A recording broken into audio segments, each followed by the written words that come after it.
Nous rentrons dans le fait que, puisque les essais thérapeutiques sont financés et drivés et écrits, et les papiers qui en ressortent sont écrits aussi par l'industrie pharmaceutique, et là en l'occurrence c'était une quasiment exclusivement, eh bien vous ne pouvez quand même pas vous attendre à ce que vous ayez une lucidité totale sur le domaine. Alors, moi, encore une fois, je ne suis pas ni complotiste ni partenaire, mais je ne suis pas idiot non plus.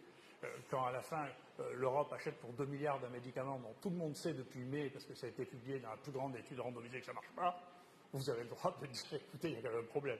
Quand nous sommes dans un pays dans lequel on trouve que l'hydroxychloroquine, qui est commercialisée depuis 70 ans et que 2 milliards de personnes ont pris, est hautement toxique et tue 10% des gens, si vous voulez, d'abord, les gens qui le croient ont un problème mental, et qui n'est pas résolu. Je l'ai dit, je pense que c'était une bouffée délirante et je regrette que l'analyse de ça n'ait pas été faite en disant comment on a pu se faire leurrer à ce point.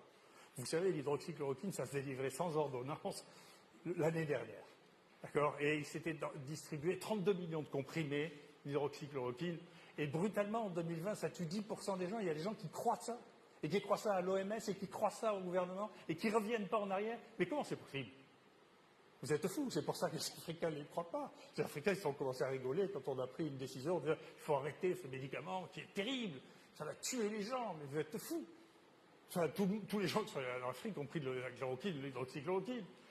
Et là, on parlait de 10 jours de traitement. Quand on était en Afrique, moi, quand j'étais petit, je mangeais tous les jours de la chloroquine. Tous les jours, il y avait un pot sur la table. Le matin, on prenait un comprimé de chloroquine. On prenait ça pendant des années. Enfin.